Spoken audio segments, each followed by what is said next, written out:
C'est bon?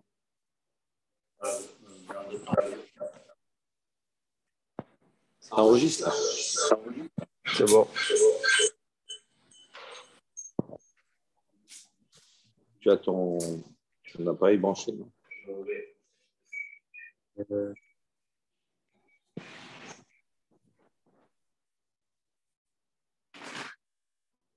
Allez, Daf et Masechet Betsa. Nous sommes arrêtés le hamoud précédent, 3 lignes avant la fin. Itmar Shnei Yamim Tovim Shel Rosh Hashanah. Donc, on a déjà vu la discussion concernant Shabbat et Yom Tov, la discussion concernant les 2 jours, Shnei Yamim Tovim Shel Galuyot, les 2 jours de Yamim Tovim, de ceux qui habitent en diaspora, etc., en dehors des restes d'Israël. Et là, maintenant, on est sur la 3e partie. On avait dit que dans ces 3 cas, la halakha est comme Rav, la kulav et la humra. Que ce soit dans un cas où il autorise ou que ce soit dans un cas où il est plus rigoureux. Dans tous les cas, la halakha est comme Rav. On a ici, Itmar Shnei Yamim Tovim Shel Rosh Hashanah. On a 2 jours de Yom Tov de Rosh Hashanah. Rav ou Shmuel Amrit Arvayou. Rav et Shmuel, dans ce cas-là, donc, sont d'accord, tous les deux ont dit Nolda Bazé Asura Bazé. C'est l'œuf qui est né le premier jour de Rosh Hashanah, sera interdit le 2e jour de Rosh Hashanah. Ditnan, d'où on voit cela? Certainement parce qu'on va considérer ici que ce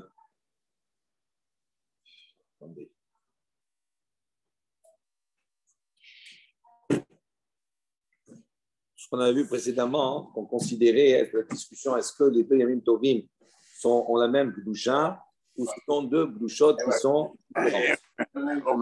Qu'est-ce qu'il y a, papa? Je viens de te ranger. Chaque fois que tu touches sans arrêt. Vous allez là du direct. Oui, voilà. C'est toi qui as touché, papa. Je lui mets le zoom et tout, il touche. Donc, on avait vu précédemment, est-ce que ces 2 Yamim Tovim ont une seule Gdusha ou 2 Gdushot? Et à la maison? Je suis. S'il vous plaît. Putain, ça. C'est qu'après, on a vu toutes les images, j'avais pas rien dit d'important. Apparemment, le musée, il a été très touché. Quoi? Ça va ou pas? Non, arrêtez, c'est un peu. Mettez-me l'aide après.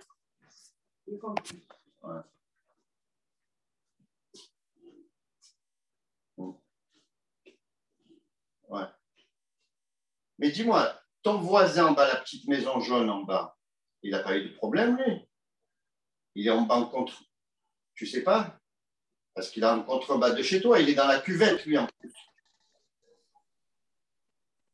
C'est bon, là, on vous entend. Ouais. Mais ça.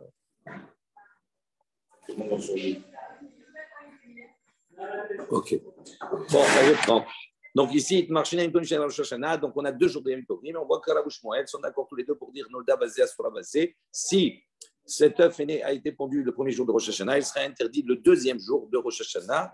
On va voir parce qu'on considère éventuellement ici qu'on a ces 2 jours qu'on considère comme une même Kedusha. C'est un jour long. Et donc, s'il est pondu le premier, il est moussé le premier jour, il sera moussé tout le long de la fête, c'est-à-dire durant les 2 jours. Donc, on voit cela. Dites-nous. Donc, à l'époque, comment on fixait le Rosh Chodesh, comment on fixait les fêtes, etc. Comment on fixait le Rosh Chodesh d'abord par le témoignage de personnes, 2 témoins qui venaient au Beth Amikdash, témoigner d'avoir vu le renouveau de la lune. Et par rapport à cela, on fixait le Rosh Chodesh. Donc, on a essentiellement un mois lunaire, c'est 29 jours et 12 heures. Donc, on avait soit un mois qu'on appelle Chasser, c'est-à-dire il avait 29 jours, et donc le 30e jour était considéré comme le premier jour du mois qui suit. D'accord? Donc, on avait le 30e jour, les Haïdim arrivaient. S'ils arrivaient le 30e jour, à ce moment-là, le jour même, on le considérait comme Rosh Chodesh, on le sanctifiait. Et donc, c'était le premier jour du mois qui arrivait. Si maintenant, il ne venait pas le 30, à ce moment-là, d'accord, on sanctifiait le 31, ce qu'on appelle Chodesh qui est malé, et donc le 31, sera le premier jour, d'accord, du mois. Maintenant, à l'époque, on acceptait de recevoir, encore le 30e jour, de recevoir les Eidim durant toute la journée. Toute la journée, jusqu'à la tombée de la nuit, on acceptait les Eidim. Maintenant,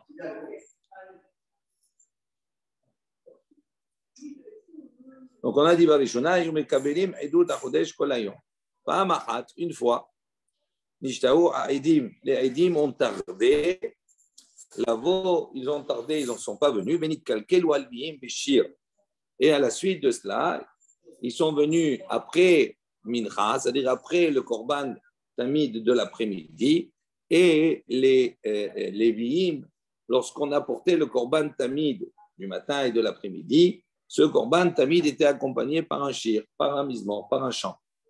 Et le chant de l'après-midi, si les Eidim arrivaient dans la journée pour témoigner du renouveau de la lune, à ce moment-là, ce jour-là, était sanctifié en tant que Yom Tov, puisque c'est pour Rosh Hashanah on parle. D'accord? C'était considéré comme Yom Tov. Maintenant, le fait qu'ils aient tardé, qu'ils soient venus après le Korban Tamid de l'après-midi, à ce moment-là, les Lévi'im ont fait un shir qui était un shir de Chol, de toute l'année. Et donc, Nitkalelu Alvim Bashir. Et donc, ils ont abîmé leur chant, qui normalement devrait être celui de Rosh Hashanah, celui du Yom Tov, et ils ont fait un chant de Chol. À la suite de cela,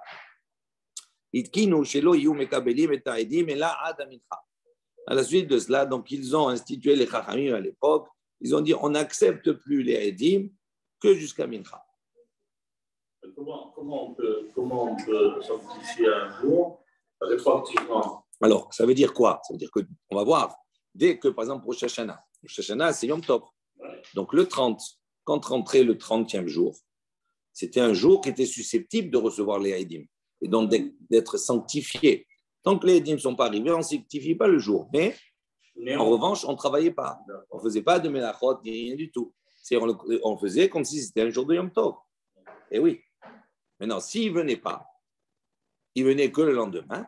À ce moment-là, c'est le lendemain on avait fait le premier comme ça, le lendemain, il était sanctifié. Donc, il n'y avait qu'un jour de Rosh Hashanah le lendemain. Non, il n'y avait qu'un jour. En vérité, selon la Torah, il n'y a qu'un jour de Rosh Hashanah. Maintenant, ici, qu'est-ce qui s'est passé? Il y a eu un problème. Un jour, ils sont arrivés tard après Mincha. Comme ils sont arrivés après Mincha, donc ils ont abîmé le shir des Lévi'im. Donc, qu'est-ce qu'ils ont fait, les Chachamim? Ils ont dit, on va mettre une barrière. On va accepter les Eidim jusqu'à Mincha. S'ils arrivent après Mincha, on n'accepte plus leur témoignage. Et donc, on va sanctifier le lendemain.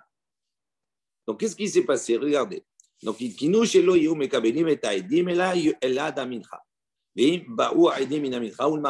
les Eidim venaient après Mincha, au-delà, avant la nuit, donc s'ils venaient après, avant la nuit, donc ça voulait, en vérité, ce jour-là, c'était le jour de Rosh Hashanah. Donc, ils gardaient la sanctification de ce jour, mais ils sanctifiaient également le lendemain. Ça veut dire qu'au Beth Amikdash, d'accord, par rapport à cette takana-là, ils faisaient 2 jours. Quand ils arrivaient comme ça après Mincha, ils faisaient obligatoirement 2 jours. S'ils arrivaient avant Mincha. Non, s'ils arrivaient avant Mincha, donc il n'y avait qu'un seul jour. Mais à la suite du fait qu'il y a eu un problème une fois, ils ont décrété, ils disent, on n'accepte plus, d'accord, les Eidim que jusqu'à Mincha. Maintenant, ça, c'était au Beth Amikdash. Donc, ça veut dire qu'au Beth Amikdash, s'ils arrivaient après Mincha, ils faisaient 2 jours. D'accord? À Yerushalayim, ils faisaient 2 jours. Maintenant. Ça arrive maintenant. Oui. On dit que dimanche, c'était. On dit aujourd'hui, c'est Kodesh et demain, c'est Kodesh. Ils faisaient 2 jours. Maintenant, non. Maintenant, ça, non, avant Mincha, s'ils arrivaient avant Mincha, avant Mincha, on faisait qu'un jour. Attendez, 2 secondes. Il ne faut pas que vous mélangez tout. Ici, il y a eu un problème, ok? Normalement, c'est Rosh Hashanah. Il y a un jour de Rosh Hashanah. Maintenant, comment on sanctifie le jour de Rosh Hashanah par rapport au Eidim? Parce que Rosh Hashanah, c'est le début du mois. Donc, c'est la même chose que le Rosh Chodesh. On est d'accord? Donc, quand les Eidim venaient témoigner dans la journée, le matin, ils arrivaient, on a vu le renouveau de la lune, etc. OK? Donc, on les interrogeait. Et bien, on sanctifiait ce jour. Aujourd'hui, c'est Rosh Chodesh. Donc, c'est Rosh Hashanah. Attends. Ça, c'était valable jusqu'à toute la journée tant qu'il faisait jour. Il y a eu un problème avec le shir des Lévi'im. Les Chachamim, ils ont fait une takana. Ils ont dit non, on accepte les Rédim que jusqu'à Mincha, pas plus tard. Ça veut dire que s'ils venaient après Mincha, à ce moment-là, en vérité, il faisait encore jour. Donc, on savait que c'était aujourd'hui, normalement, Rosh Hashanah. Alors, il sanctifiait le jour, il le continuait dans la Gdusha, parce qu'il avait commencé comme cela, plus le lendemain. 2 secondes, ça veut dire qu'il y avait 2 jours, ce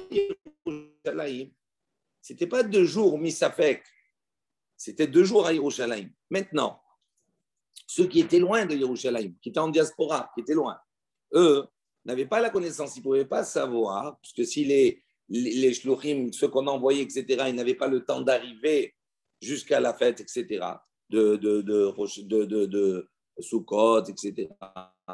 Donc, eux, ils ne savaient pas si les Edim étaient venus avant ou après. Donc, ils faisaient. Non, c'est pas Safek. Le Safek, il n'est pas sur. Est-ce que les Edim ils sont venus avant Mincha ou après Mincha? Donc, eux, ils faisaient systématiquement comme s'ils étaient venus après Mincha, comme la Takana qui était instituée à Yerushalayim. Donc, les 2 jours qu'ils faisaient, ce n'était pas Misafek de savoir est-ce que le premier il est Chol, le deuxième il est Kodesh. Il dit en vérité, qu'est-ce que le Beddin faisait à Yerushalayim? Il sanctifiait les 2. Il n'y avait pas un Safek. À Yerushalayim même, il sanctifiait les 2. Et donc, ceux qui habitaient en Chutz La'aretz, ils sanctifiaient les 2 comme le Beddin. Et donc, il n'y avait plus de problème. Ce n'est pas un problème de Safek, Chol et Kodesh. Donc, c'est pour ça que Rabbi Shmuel dit Betsa, l'œuf qui est né le premier jour, il est interdit le deuxième. Pourquoi? Parce que c'est la même Kedusha. Je reprends dans les mots. Regardez. Si les Edim sont venus au-delà de Mincha, Noragim, Oto, Hayom, Kodesh. Alors, qu'est-ce qu'il faisait? Ce jour, il était Kodesh, ou le Mahar Kodesh, également le lendemain Kodesh. Ça, c'est, d'accord, ce qui se passait. Et ça, c'était valable même pour les Rosh Chodeshim. Non. Pourquoi ça s'applique à Rosh Hashanah et pas pour Rosh Chodesh? Kodesh, pas Kodesh. C'est pas la même chose, c'est pas Kodesh. Il n'y a pas de histoire de Melacha, ni rien du tout. D'accord? C'est pas la même chose. Ça, Rosh Hashanah, c'est particulier. C'est un Yom Tov. Parce que le Yom Tov, il débute au début du mois. Il coïncide au Rosh Chodesh. Tandis que les autres Yamim Tovim, quand tu dis je fais 2 jours du Yom Tov, Shni Yamim Tovim Shel Galouyot, ça concerne quoi? Pessah, Sukkot, Shavuot. C'est tout. Je posais la question par rapport au Rosh Chodesh pour comprendre pourquoi des fois un jour. Ça ne change rien. Que ce soit Rosh Hashanah ou Rosh Chodesh, ça ne change rien. Mais l'incidence, elle n'est pas. Pourquoi un jour ou 2? Ah non, ça c'est autre chose. Mais là, pourquoi ça? Non. L'incidence. Parce que ça, c'est le début du mois. Et pourquoi ce mois pour Rosh Hashanah et pas pour les autres Rosh Chodesh? Les gens, quoi? Pas pour même de Rosh Chodesh, parce que là-bas, c'est Yamim Tovim. Pour les Rosh Chodesh, ce n'est pas des Yamim Tovim. Non, pour la fixation du jour, je ne parle pas de Yamim Tovim ou pas. Non, tu n'as pas compris. Ce n'est pas une fixation de jour. Quel que soit le Rosh Chodesh, c'était lié au Edim, au témoignage. Ok? Donc, au témoignage. Donc, oui, mais la différence, c'est que quand c'est un Rosh Chodesh Ragil, il n'y a pas de Yom Tov. Il n'y a pas de Yom Tov au début du mois. L'incidence, tu vas la retrouver le 15 du mois ou le 6 du mois pour Shavuot. Ce n'est pas la même chose. L'incidence, elle est liée au début du mois. Tandis que là, tu as une cumulation entre Rosh Chodesh et Rosh Hashanah dès le début. Donc, c'est Yamim Tovim dès le début. Ce n'est pas la même chose. C'est pour ça qu'il y a une discussion entre Shnei Yamim Tovim chez Galiot et Shnei Yamim Tovim chez Rosh Hashanah. Ce n'est pas la même chose. L'incidence, elle n'est pas la même. Comme une takana comme ça va être un migdash, quand même à Yerushalayim, il faisait 2 jours. Oui. Du coup, en fait, les Edim, ils avaient d'importance. Dans tous les cas, il faisait 2 jours. S'il venait après Mincha. Même s'il vient avant Mincha, c'est 2 jours. Non. Non. Ça veut dire, ça c'est pour ceux qui sont en Chutz La'aretz, pas ceux qui sont à Yerushalayim. Donc ceux qui sont à Yerushalayim, quand ils venaient avant Mincha, ils terminaient le soir même. Oui. Voilà. Ils sont venus à 2 heures.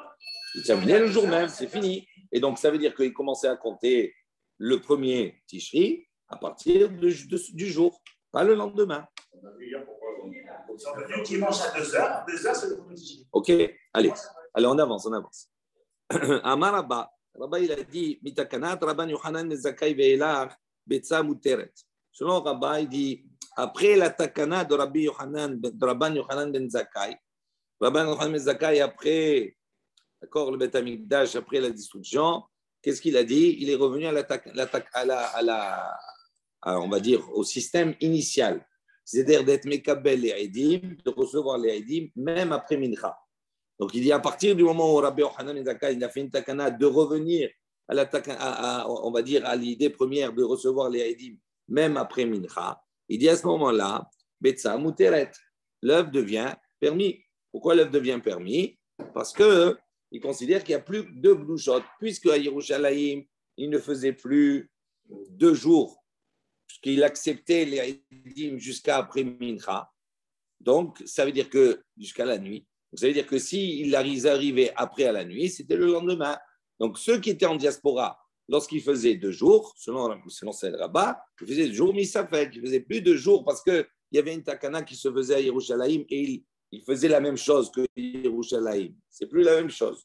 Donc, c'est pour ça que Rabbah il dit, à partir de la takana de Rabban Yochanan ben Zakkai, Betsa Muteret. Dites Nan, comme on voit.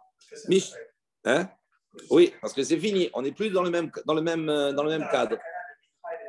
Eh oui. C'est-à-dire, quand ça se faisait à Yerushalayim, à ce moment-là, on considère que c'est le même Kedusha. Toi, tu copies. Mais si maintenant, à Yerushalayim, c'est une chose, et en diaspora, c'est plus la même chose, pourquoi c'est plus la même chose? Parce que c'est Misafek. Donc, c'est pour ça que c'est plus la même Kedusha. Donc, si Noda basé, Muteret basé. D'où on voit, dit, comme il y a une Mishnah qui nous dit, Mishechara Bet Amikdash, à partir du moment où le Bet Amikdash a été détruit, il a institué les revenus sur le fait d'accepter les Eidim, les Eidout, le témoignage des Eidim, Kol Ayom, durant toute la journée. Oui, oui, oui, oui, bien sûr. Amali Abaye, non. Amali Abaye lui a dit, viens, Rabou Shmuel, il dit, comment toi tu dis, après la destruction du Beth Amikdash, la takana de Rabbi Yochanan ben Zakkai, d'accord, et de revenir à recevoir la Eidout jusqu'à la nuit, même après Mincha. Et donc, c'est pour cela, l'œuf, il est permis. Il dit, voilà, Rabbi Shmuel, eux, c'est des Amoraïm, ils sont venus après. Donc, Rabbi Shmuel, ils ont dit Asura. Si c'était comme cela, ça devrait être Moutar. Pourquoi ils ont dit Asura?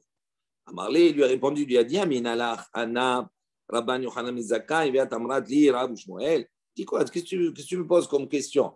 Moi, je te parle de Rabbi Yochanan ben Zakkai et toi, tu me parles de Rabbi Shmuel. Rabbi Yochanan ben Zakkai, c'est un Tana. Et Rabbi Shmuel, c'est des Amoraïm. Donc, est-ce que tu crois qu'on peut poser une question sur un Tana en s'appuyant sur des Amoraïm? Ça n'a pas de valeur, ce que tu es en train de me dire. Il dit, Rabbi Shmuel, Kasha Matnitin. Mais en vérité, la question, elle est sur Rabbi Shmuel par rapport à la Mishnah. Puisqu'on a dit qu'à partir du moment où Rabbi Yochanan ben Zakkai, il est revenu, on est revenu à la Eidout jusqu'à la nuit. Donc, ça veut dire quoi? Que l'œuf, à ce moment-là, en diaspora, quand il y a Shnei Yamim Tovim chez le Rosh Hashanah, donc l'œuf, le deuxième jour, il est permis, sur Rabban Zakkai. Il dit, pourquoi Rabbi Shmuel, il dit Assour? Ça ne marche pas. Il dit là, Kasha. Il dit en vérité, non.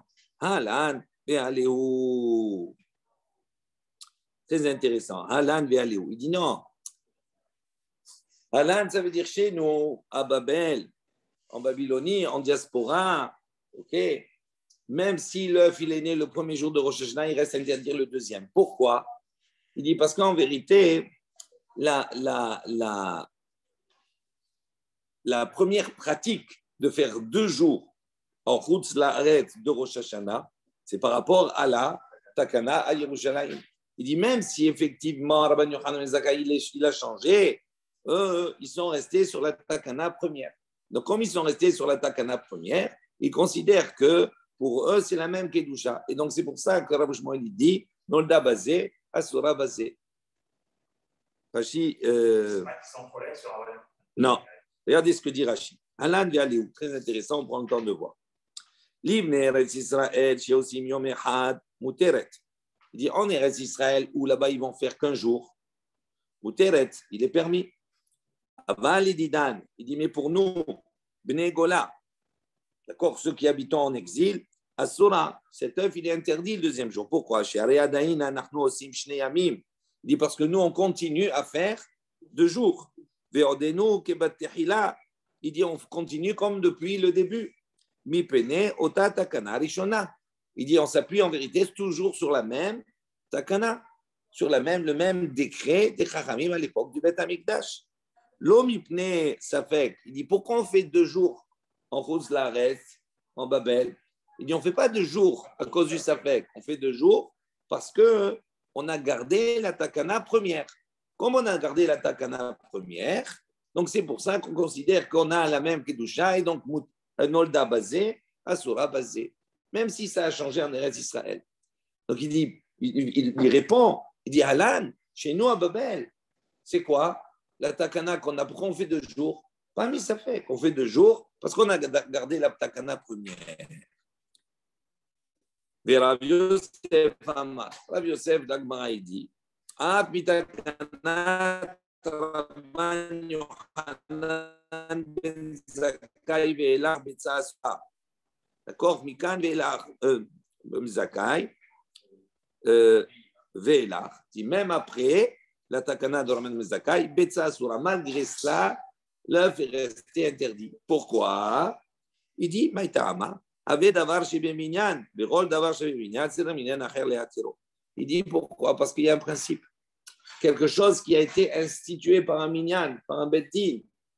Oui, pour changer l'ordonnance du beddin, il faut qu'il y ait le même minyan, le même nombre et la même sagesse que le beddin premier qui a institué. Donc il dit même si Rabban Yochanan ben Zakkai il est revenu à accepter la redoute, d'accord? Même après Mincha, oui, en vérité, la takana des Chachamim, elle est restée. Alors, on va voir comment on peut arriver à concevoir cela. Parce qu'on va voir que la takana de Rabban Zakkai, c'est quoi? Ce n'est pas maintenant de changer la takana première. C'est simplement par rapport au compte. C'est-à-dire pour lui, il dit quand tu reçois après Mincha, il fait encore jour. Donc en vérité, le premier jour, c'est aujourd'hui. Mais la takana, elle dit quoi? On va sanctifier également le lendemain. Mais quand je vais compter maintenant par rapport à Rosh Hashanah, je vais compter par rapport au deuxième jour ou par rapport au premier jour? C'est ça la problématique. On va revenir sur cela. Donc, il dit, ce qu'il veut dire ici, il dit non.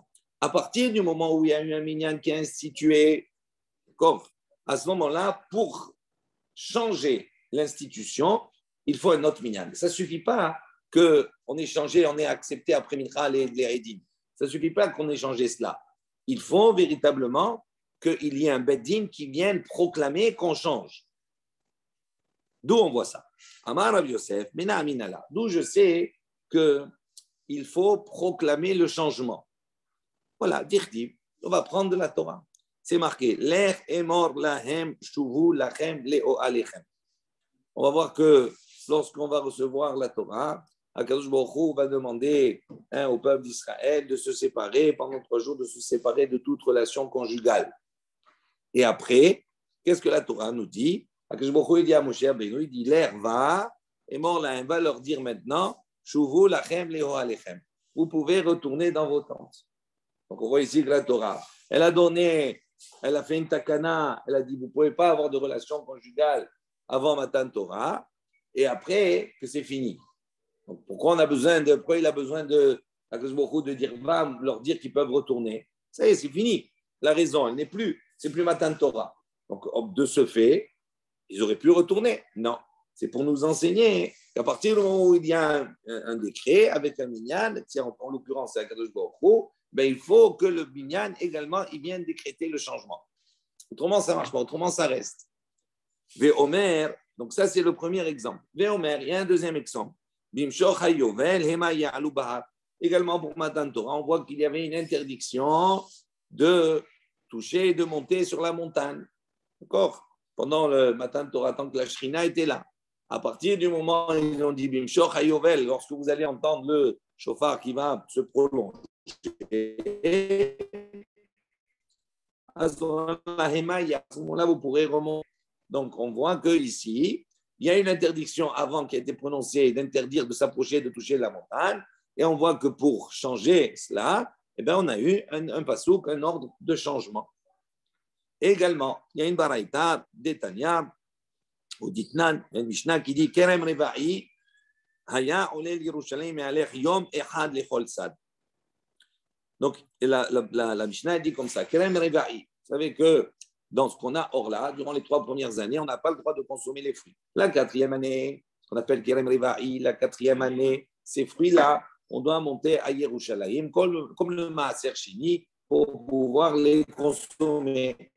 Et si on ne peut pas monter à Yerushalayim pour les consommer, à ce moment-là, on peut faire un dion, on peut racheter la valeur de ces fruits sur de l'argent et monter avec l'argent et acheter des fruits, manger à Yerushalayim avec.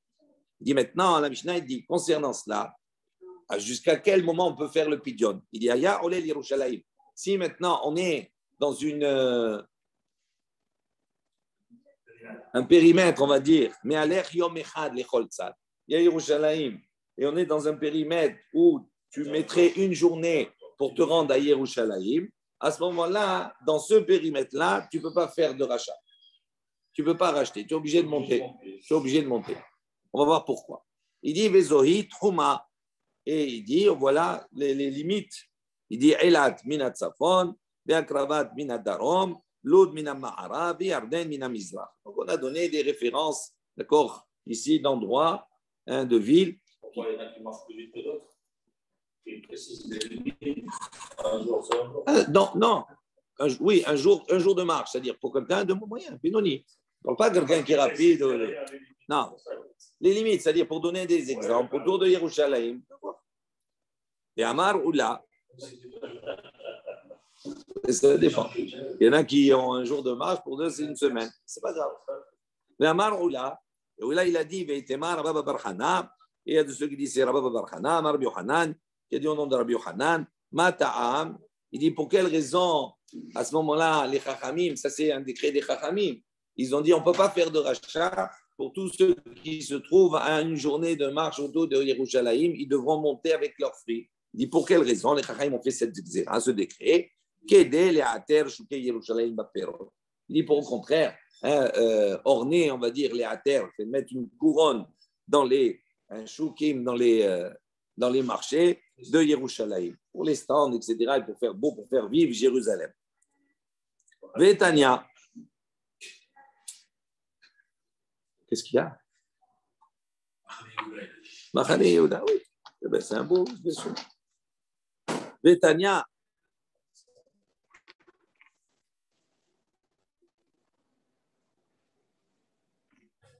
Vétania, Kerem Revaï, Ayalo, les Rabbi Eliezer. Donc on raconte une fois que Rabbi Eliezer, il avait effectivement Kerem Revaï, il devait monter avec ses fruits. Bamizrach, Lod, Betzad, Kfar Tavi. Il était donc à l'est de Loud. Loud, c'était à l'ouest de Yerushalayim. Donc ça veut dire qu'il se trouvait entre Loud et Yerushalayim. Betzad, à côté de Kfar Tavi.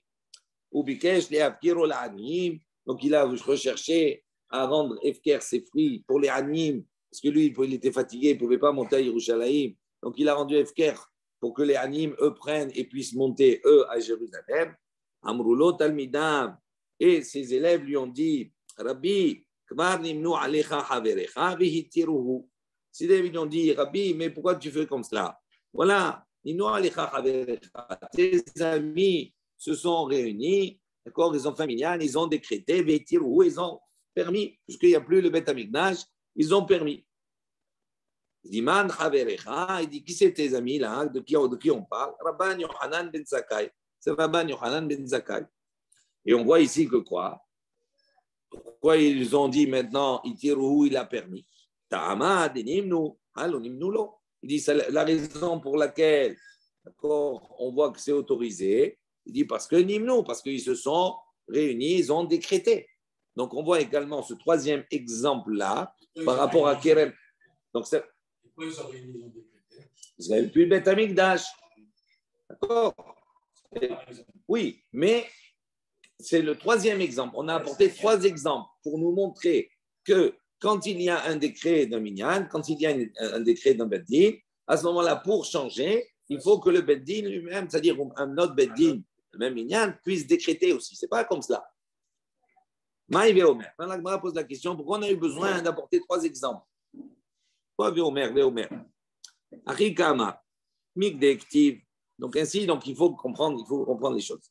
C'est écrit comme cela. Le premier exemple, c'est marqué Heyu Nechonim Lishloshet Yamim Al Tigeshu Alisha. Donc la Torah nous dit, il a dit, Moshe Rabbeinu, tu vas dire au peuple d'Israël. Donc Heyu Nechonim, soyez prêts. Lishloshet, préparez-vous pendant 3 jours. Al Tigeshu Alisha. Vous n'aurez pas le droit de vous approcher de vos épouses, de ne pas avoir de relations conjugales. Après, c'est marqué donc après, on voit qu'il leur dit, tu vas aller leur donner l'ordre de retourner avec leur épouse. La Mali dit, pour quelle raison il a besoin de dire cela? Il leur a donné un temps, 3 jours. Donc après, c'est fini. C'est logique. Alors il dit, pourquoi il a besoin? Shmamina, on déduit d'ici. Que si toute chose qui a été décrétée, on a besoin de notre minyan pour le décréter, pour changer le décret. Il dit maintenant, pourquoi on en a besoin? On a besoin de ce cas-là. Pourquoi on a besoin, on va dire, des autres cas? Quel est, on va dire, le problème dans ce cas-là? Oui, 3 cas. Maintenant, on a apporté le premier. Maintenant, on va voir que le premier, c'est spécial. J'aurais pu, pas parce que c'est Hachem. Voilà, pas parce que c'est Hachem. Regarde ce qu'il dit. Les mitzvahs, on a pu dire quoi? Non, ici, c'est particulier. Il y a mitzvah, il y a la mitzvah d'une on a, c'est quoi? C'est midoraï, j'essaie d'avoir un jugal et c'est une mitzvah. Comme c'est dans le cadre d'une mitzvah, peut-être que quand c'est pour une mitzvah, à ce moment-là, on a besoin effectivement de. D'accord? Mais peut-être que s'il n'avait que cet exemple-là, je n'aurais pas appris qu'il faut un minyan arrière, il faut un autre minyan pour pouvoir changer les choses. Tashma, donc c'est pour ça qu'on a apporté le deuxième exemple. C'est marqué Bimshor Hayyovel et Mayalu Bahar. Alors maintenant, on est autorisé de monter sur la montagne. Alors, Imik Dektiv, puisqu'il c'est mentionné Gamatson de Abakal Alir ou El Mulha Araou. Donc, puisqu'on a dit là-bas, le Tson, le Bakar, d'accord, ne pourront pas, d'accord, paître et ne pourront pas, d'accord, monter sur la montagne. Bimshor Hayyovel. Au moment où le son du sonofar va retentir, la Mali, pourquoi j'ai besoin de cela?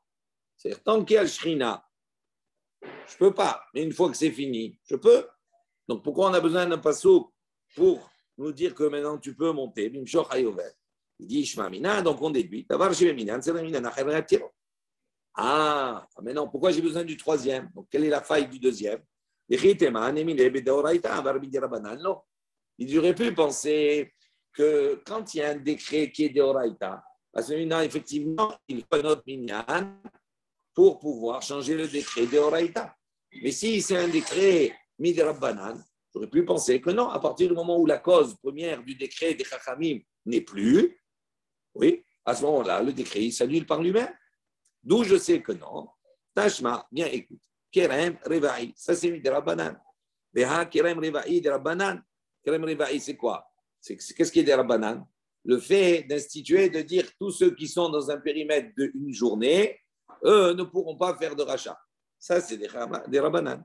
Et on voit avec Amrele, Kvar Nimnu Alecha Chavercha Vitiru. Et donc, c'est pour ça qu'on a apporté le troisième cas, pour montrer que même sur un décret des Chachamim, eh bien, on a besoin d'un minyan acher pour permettre. S'il n'y a pas, à ce moment-là, on ne peut pas permettre. Imnu ala Rabban Yohanan ben Zakkai, Visharouya. D'ici, tu vas me dire maintenant, eh bien, c'est la même chose pour le Betsa. Imnu ala Rabban Yohanan ben Zakkai. Rabban Yohanan ben Zakkai, il s'est, d'accord, constitué un Beddin, etc., tout cela, et il a décrété, d'accord, et il a autorisé à ce moment-là l'œuf. Pour cela. Il dit non. Ki himnu ha'edut ha'betsa lo himnu. Il dit non. Quand il a changé le décret qu'il a fait, il n'a pas fait pour l'œuf, il a fait pour la Edout. Puisque le décret de Rabban Yohanan ben Zakkai, c'est quoi? Il a dit, tant que à l'époque du Beth Amikdash, on a décrété de ne plus recevoir les Edim après Mincha. Et lui, il est venu, il a décrété, il a changé le décret, de disant maintenant, on revient à ce qui était premier, c'est-à-dire on accepte les Edim même après Mincha. Il dit ça, ce décret, il est sur sur le Haïdout, mais pas sur l'œuf. Amal Abaye lui a dit, Atou Betsa Biminyan, mi Avai.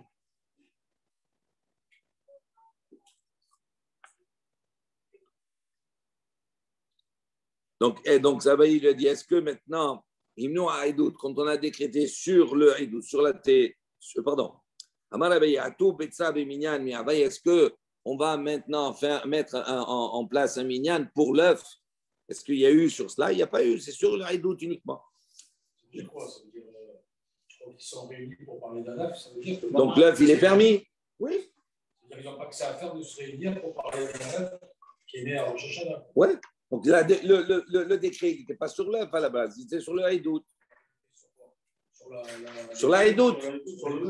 Et donc, si le décret il est sur la Haïdout, ça veut dire qu'avant, quand il y avait la Haïdout, ces 2 jours, ils étaient un Kedoshim, ils étaient Kodesh, c'était une seule Kedusha.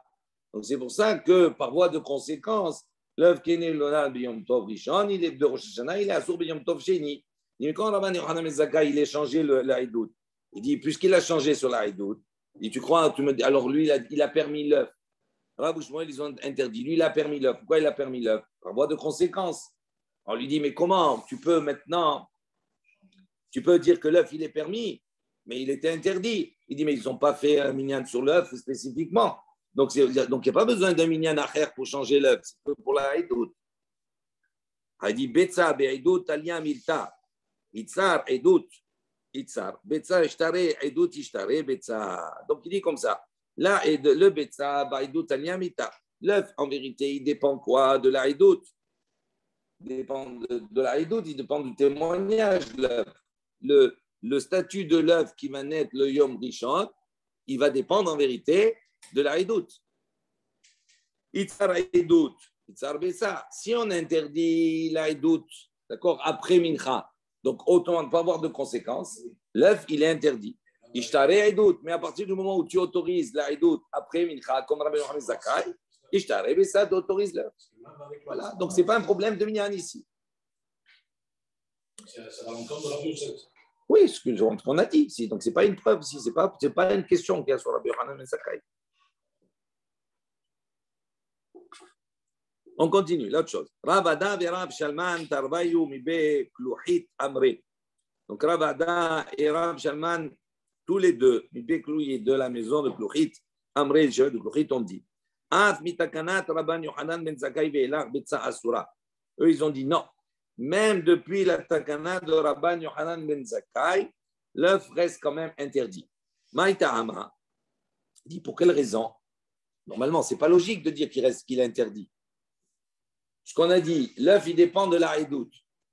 Donc, si Rabban Yochanan ben Zakkai est venu, il a changé la haïdout, il est revenu à la première version, on va dire, du Beddin. Ça veut dire quoi? Ça veut dire qu'il n'y a qu'un jour de Rosh Hashanah, que le deuxième, il est bisafek en Chutz La'aretz, donc ça veut dire quoi? C'est-à-dire que ce n'est plus un problème de la même doucha, donc il devrait être permis. Et là, qu'est-ce qu'il vient de dire? Il dit non, même après la takana de Rabban Yochanan ben Zakkai, Betsa Asura, l'œuf, il est interdit. Maïtahama, il dit pourquoi? Mehera Ibane Bet Hamikdash. Donc, mais rapidement, le Bet Hamikdash va être construit. Les Omrou, si maintenant, cette année, il n'y a pas le Bet Hamikdash encore. Donc, cette année, il y a 2 jours de Rosh Hashanah. On a fait 2 jours de Rosh Hashanah. L'œuf, il est né le premier jour. Quel est le statut le deuxième? Moutar. Moutar, pourquoi? Parce qu'on n'est plus dans la première Xéra des Chachamim. Donc, le deuxième, c'est Misafek. Donc, il n'y a pas de problème. Donc, il est Moutar. Cette année, il est Moutar. Maintenant, l'année prochaine, le Beth Amikdash, il sera reconstruit. Donc, quand on va arriver l'année prochaine, voyons-nous, qu'est-ce qu'ils vont dire? Dit l'année dernière, est-ce qu'on n'a pas mangé l'œuf le deuxième jour? On l'a mangé. Il dit, et il dit, donc qu'est-ce qu'on va faire? On va reproduire ce qu'on a fait l'année dernière. Donc l'année dernière, non, on ne sait pas, on a mangé l'œuf, nous a été autorisé le deuxième jour. Donc cette année, on va manger aussi le deuxième jour. Mais ils ne savent pas. Ils ne savent pas qu'en vérité, pourquoi l'année dernière, l'œuf, il a été autorisé le deuxième jour parce qu'il y avait 2 gdouchot. Combien de gdouchot? C'est pour ça qu'il a été autorisé le deuxième. Il dit Ve'ashna, il dit mais maintenant qu'il y a le Bet Amikdash, Dusha Ahati. Ça veut dire que maintenant qu'il y a le Bet Amikdash, on revient à la takana première, c'est-à-dire quoi? C'est-à-dire de n'accepter les Eidim que jusqu'à Mincha, pas au-delà. Comme on revient à la première takana. Donc il dit, à ce moment-là, il risque d'avoir une confusion. Et donc c'est pour cela que lui, il considère que l'œuf, il est toujours interdit, même Beyom Sheni, même le deuxième jour. Même si dans l'absolu, il n'y a pas de problème, mais il craint que peut-être le Bet Amikdash va se reconstruire et pour ne pas que dans l'année du Bet Amikdash, on revienne à se tromper. Yahri, alors si tu dis comme cela, et d'autres Nami, l'Onekabel, il dit si tu dis comme cela, pourquoi tu acceptes cette année? On a dit maintenant, on est après le Bet Amikdash, il n'y a plus le Bet Amikdash. Donc s'il n'y a plus le Bet Amikdash, selon la takana de Rabban Yochanan Zakkai, est-ce qu'on est Mekabel à Idout après Mincha? Oui. Oui. Donc il dit si maintenant le Bet Amikdash il va se reconstruire l'année prochaine, est-ce qu'on va accepter la Idout après Mincha? Non. Et donc qu'est-ce qui va se passer? On ne va plus comprendre. L'année dernière, on a fait un jour. Et là maintenant, on fait 2 jours. Alors il dit si tu suis ce principe, normalement, tu devrais avoir le même problème pour la Idout. Tu ne devrais plus accepter la Idout même après Mincha.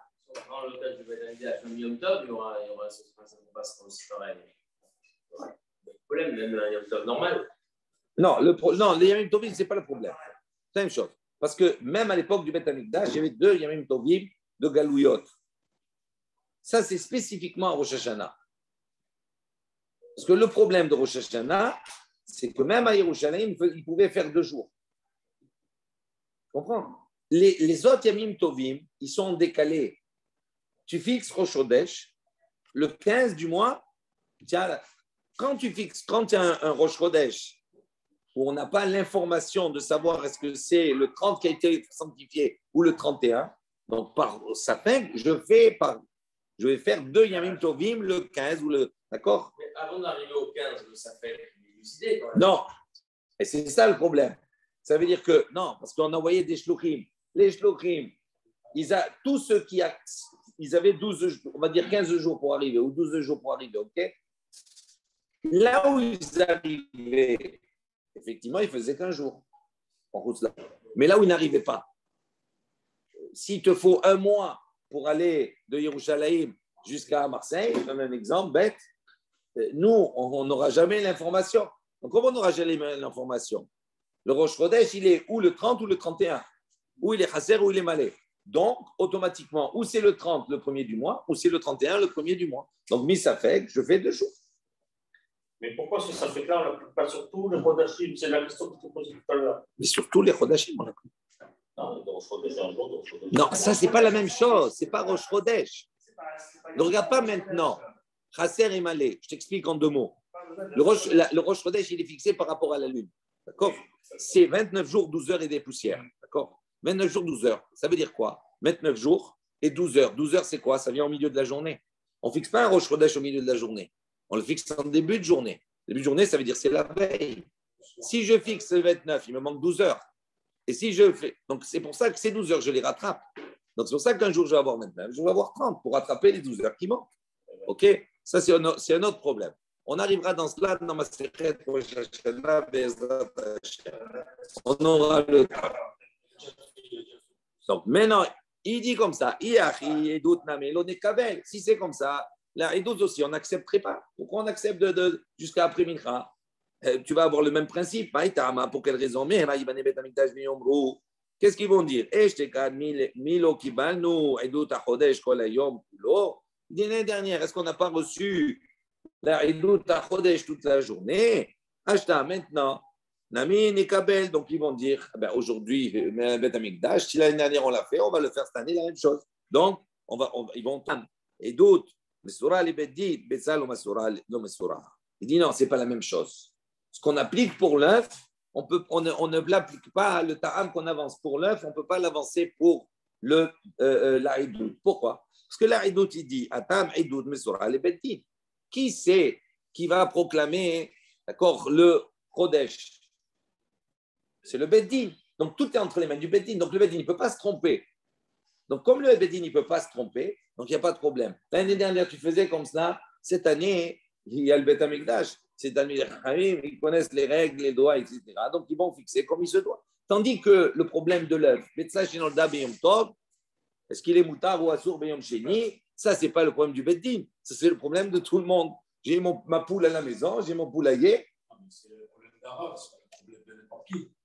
Non, Pirab, c'est pour. La question arabe. Mais oui, mais quand tu vas poser la question, toi, tu es venu poser la question de Rav cette année. Attends, regarde, tu es venu, oui, mais tu es venu cette année me poser la question. Je t'ai dit, cette année, non, Moutar, Biyom Sheni, Moutar. Ok. Donc, dans ton esprit, Biyom Sheni, Yom Tov Sheni, c'est Moutar. Donc, l'année prochaine, tu ne vas pas venir me reposer la question.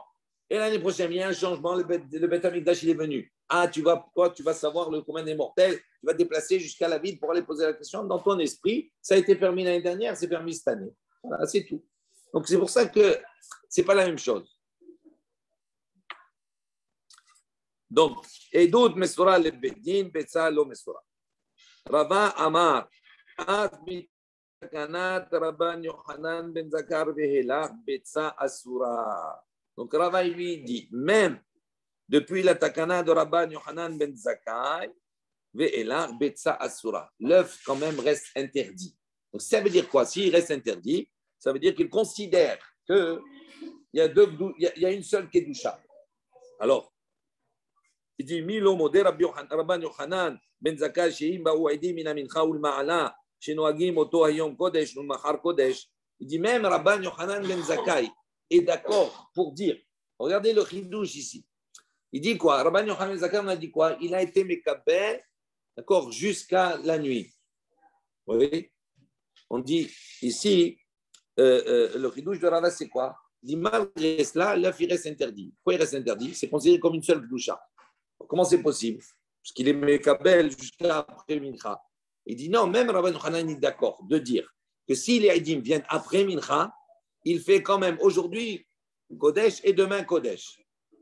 Pourquoi? En vérité, le changement de Takana de Rabban Yochanan ben Zakkai, ce n'est pas sur la Gdusha. En vérité, ils continuent à faire 2 jours s'ils arrivent après Mincha. Là où Rabban Yochanan ben Zakkai a mis une nuance, c'est comme je vous ai dit tout à l'heure pour compter les jours.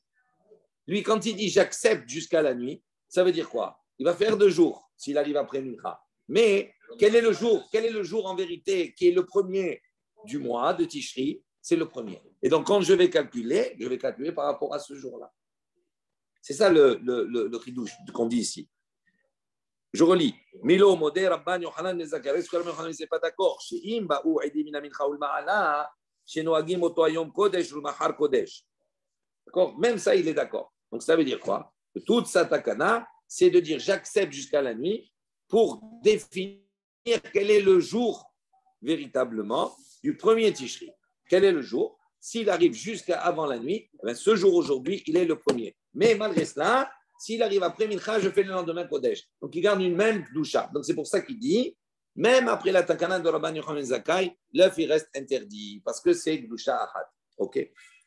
On termine. Be'amar Rava, et Rava il a dit. Il cheta gvate de Rab, behanet lat, ben mekula, ben lechumra, comme on a déjà vu précédemment. Rava il dit la halacha, elle est comme Rab dans ces 3 cas, c'est-à-dire on a dit Shabbat et Yom Tov, ou bien Shnei Yamim Tovim Shel Galuyot, ou bien Shnei Yamim Tovim Shel Rosh Hashanah, que ce soit quand Rab il est Mekil ou quand Rab il est Mahmir, dans tous les cas la halacha elle est comme Rab. C'est pas comme Rabbi Yochanan. Il y a plusieurs Rabbi Yochanan ou Rabbi Assi, ça dépend de la marloquette du sujet, comme on a vu précédemment. Baruch Adonai Neolam, Amen, Amen. Rabbi Yochanan ben Akasha Omer, Asa Kadosh Baruch Hu Lezakot Israël, ירבה להם תורה ומצוות, שנאמר, אדוני חפץ למען צדקו, יגדיל תורה